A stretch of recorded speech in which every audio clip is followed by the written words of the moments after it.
करें और देखें एक दिल दहला देने वाली हॉरर स्टोरी। बिना घबराए बेल आइकन प्रेस करना ना भूलें। ये चैनल केवल मनोरंजन के लिए है, हम किसी भी अंधश्रद्धा को बढ़ावा नहीं देते।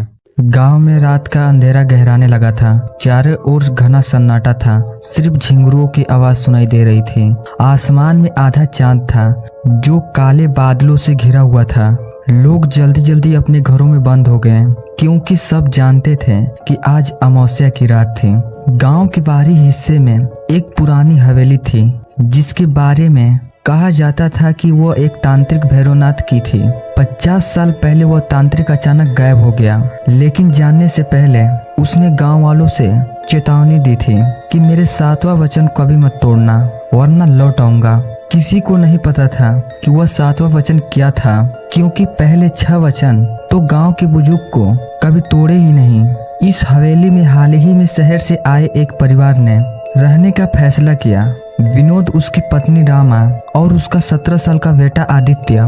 गांव वालों उन्हें रोकते रहे, पर उन्होंने बातों को अंधविश्वास समझकर नजरअंदाज कर दिया। पहली रात ही अजीब बातें शुरू हो गई। आधी रात को आदित्य की नींद खुली तो उसने देखा हवेली के बीचों बीच एक पुराना लोहे का दरवाजा अपने आप हिल रहा था।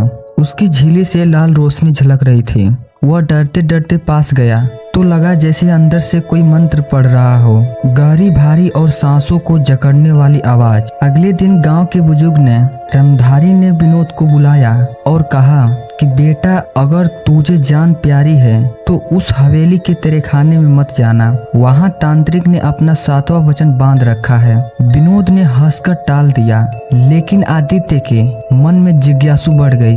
कुछ दिन बाद फिर अमावस्या की रात आई। उस रात बारिश और आंधी ने गांव को हिला डाला। हवेली के भीतर पुराने दरवाजे जोर जोर से चरमराने लगे। आदित्य ने तय किया कि वह तेरे खाने में जाकर देखेगा। दरवाजा खोलते ही सीलन और संडास की गंध से उसका दम घुटने लगा। अंधेरे में सिर्फ एक तेल का दीपक जल रहा था। चारों ओर दीवारों पर खून के जैसे धब्बे थे।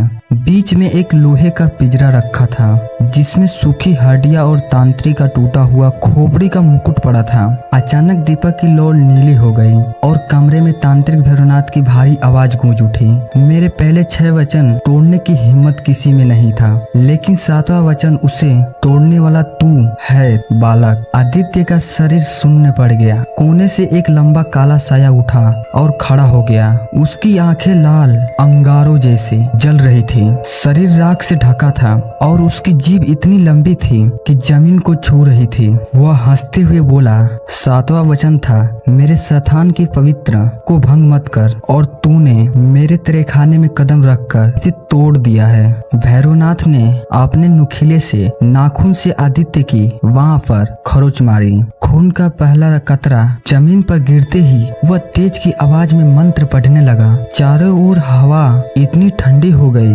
आदित्य की सांसें जमने लगी। विनोद और रामा आदित्य की चीख सुनकर तेरे खाने में दौड़ते आए, लेकिन अंदर का दृश्य देखकर उनकी पैरों से तले जमीन खिसक गई। आदित्य हवा में लटका हुआ था और भैरवनाथ की उसकी आत्मा चीखने के लिए काले धुएं का बदल रहा था। रामधारी भी वहां आ गया। उसके हाथ में गांव का सबसे पुराना त्रिशूल था। उन्हें जोर से मंत्र पढ़ा और त्रिशूल जमीन में गाड़ दिया। भैरवनाथ की एक भयानक चीख मरते हुए धुएं में बदलकर पिंजरे में समा गया। दरवाजा अपने आप बंद हो गया और ताला लग गया। सबको लगा कि तांत्रिक खत्म हो गया, लेकिन बाहर बारिश थमते ही हवेली के आंगन में एक नीली आग जलने लगी। आग से वही भारी आवाज आई, 7वां वचन तो टूट चुका है, मैं फिर आऊंगा तुम्हारे पूरे खून की आखिरी बूंद लेने। विनोद के परिवार ने अगली सुबह गांव छोड़ दिया, लेकिन गांव वाले जानते थे कि भैरवनाथ अब जाग चुका है और उसकी